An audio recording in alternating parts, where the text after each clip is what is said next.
ശബരിമലയിലെ സ്വർണമോഷണവുമായി ബന്ധപ്പെട്ട് ഉണ്ണികൃഷ്ണൻ പോറ്റിയെ കഴിഞ്ഞ ദിവസം പ്രത്യേക അന്വേഷണ സംഘം അറസ്റ്റ് ചെയ്തിരുന്നു.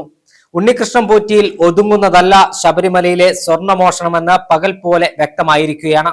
മുൻ ദേവസ്വം വകുപ്പ് മന്ത്രി കടകംപള്ളി സുരേന്ദ്രനുമായി ഈ ഉണ്ണികൃഷ്ണൻ പോറ്റിക്ക് അടുത്ത ബന്ധമാണുള്ളതെന്ന ദൃശ്യങ്ങളടക്കം പുറത്തു വന്നപ്പോൾ മന്ത്രിക്കും അത് നിഷേധിക്കാൻ കഴിഞ്ഞിട്ടില്ല.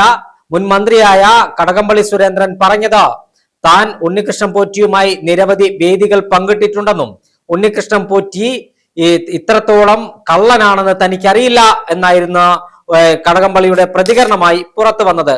എന്തായാലും ശബരിമലയിലെ ദ്വാരപാലക ശില്പത്തിൽ പൊതിഞ്ഞ സ്വർണം കട്ടെടുത്തത് ഉണ്ണികൃഷ്ണൻ പോറ്റി ഒറ്റയ്ക്കല്ല എന്ന് പകൽ പോലെ വ്യക്തമായിരിക്കുകയാണ്. ദേവസ്വം ബോർഡിന്റെയും സർക്കാർ സംവിധാനത്തിൽ പ്രവർത്തിക്കുന്ന ഉന്നത ഉദ്യോഗസ്ഥരുടെയും ദേവസ്വം ബോർഡിന്റെ തലപ്പത്തുള്ള ആളുകളുടെയും പിന്തുണയോടുകൂടിയാണ് ഉണ്ണികൃഷ്ണൻ പോറ്റിക്ക് കൊള്ള നടത്താൻ അയ്യപ്പന്റെ മുതല് കട്ടെടുക്കാനുള്ള ധൈര്യം ലഭിച്ചത് എന്ന് പകൽ പോലെ വ്യക്തമായിരിക്കുകയാണ്. ആരാണ് പോറ്റിക്ക് പിന്നിലുള്ളത്? പോറ്റിയെ പോറ്റിയത് ആരാണ് എന്ന ചോദ്യമാണിപ്പോൾ കേരളം ചോദിച്ചുകൊണ്ടിരിക്കുന്നത്.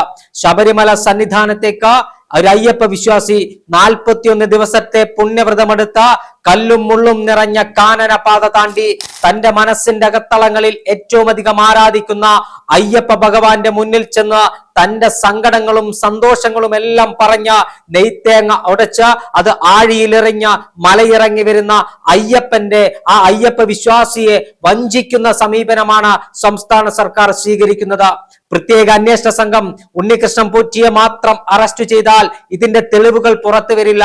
ഇതിൽ ഉണ്ണികൃഷ്ണൻ പോറ്റിക്ക് മാത്രമല്ല പങ്ക് എന്നത് പകൽ പോലെ വ്യക്തമായിരിക്കുന്നു. ഉണ്ണികൃഷ്ണൻ പോറ്റിയുടെ പിന്നിലാര്? ദേവസ്വം ബോർഡിന്റെ പ്രസിഡന്റ് ഉൾപ്പെടെയുള്ളവർക്ക് ഇതിന്റെ പിന്നിൽ പങ്കുണ്ടോ എന്ന കാര്യം കൃത്യമായി അന്വേഷിക്കണം.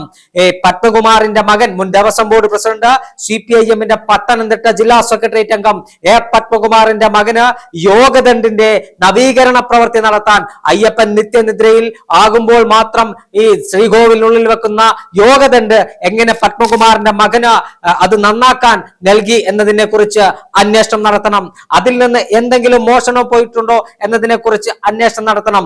ശബരിമലയിൽ നടന്ന ക്രമക്കേടുകളെ കുറിച്ച് മുഴുവൻ കൃത്യമായ അന്വേഷണം നടത്തണം.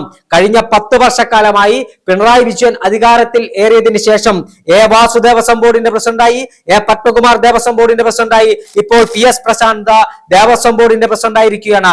ശബരിമലയിൽ നടന്ന നിർമ്മാണ പ്രവർത്തനങ്ങളുമായി ബന്ധപ്പെട്ട അടക്കമുള്ള മുഴുവൻ കാര്യങ്ങളും അന്വേഷണ വിധേയമാക്കണം. ശ്രീകോവിലിന്റെ ഉള്ളിലെ ശബരിമല അയ്യപ്പന്റെ വിഗ്രഹം ഉൾപ്പെടെ ഉള്ള കാര്യങ്ങളിൽ നിന്ന് സ്വർണം പുറത്തു പോയിട്ടുണ്ടോ എന്ന കാര്യത്തെക്കുറിച്ച് അന്വേഷണം നടത്തണം. എന്തായാലും സർക്കാരിലെയും CPM-ലെയും ഉന്നതരുടെ പിന്തുണയില്ലാതെ ഉണ്ണികൃഷ്ണൻ പോറ്റിക്ക് ഇത്രത്തോളം വലിയ കളവ് നടത്താൻ കഴിയില്ല എന്നത് പകൽ പോലെ വ്യക്തമായിരിക്കുന്നു.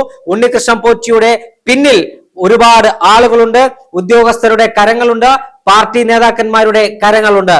പോറ്റിക്ക് ഒറ്റയ്ക്ക് ഇത്രത്തോളം കളവ് നടത്താൻ കഴിയില്ല.